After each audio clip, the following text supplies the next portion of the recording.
देवाशिवाय मला देवाशिवाय एक दिवस मी कुठं राहिलो पाहुणच पण जायचं नाही. त्यांना विचारा, अगदी माझे माहेरच पण जायचं नाही 2-2, 3-3 वर्ष जायचं आणि लगेच यायचं. का तर देवाचा केर काढायचा, भांडी घासायची. ही माझी सोय कोण करणार नाही. मित्रांनो, अशी नाती आता आपल्याला कुठेच येणाऱ्या काळात बघायला मिळणार नाहीयेत.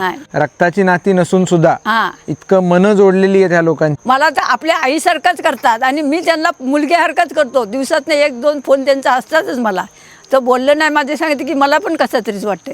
पण देवाला मी ह्या सोडलेलं नाही आणि अजून पण सोडणार नाही. पण आजी, आता हे घर इतके वर्ष तुम्ही ज्याची सेवा केली तर ते आता पाडलं जाणार आहे, तर मग कसं वाटतंय आता? जरा कसं तरीच वाटणार हो. पण आता त्याच्या जवळ देव तिथं आहे ना वरती, म्हणून काय वाटणार नाही. देवाचं सगळं हे करणारच ना. होय. आणि देवाचं देऊळ होत आहे आनंदात, काय वाटणार नाही. बरोबर. एकीकडे दुःख असलं तरी दुसरीकडे आनंद पण आहे, आनंद चांगलं देऊळ होणार. देऊळ होणार आहे.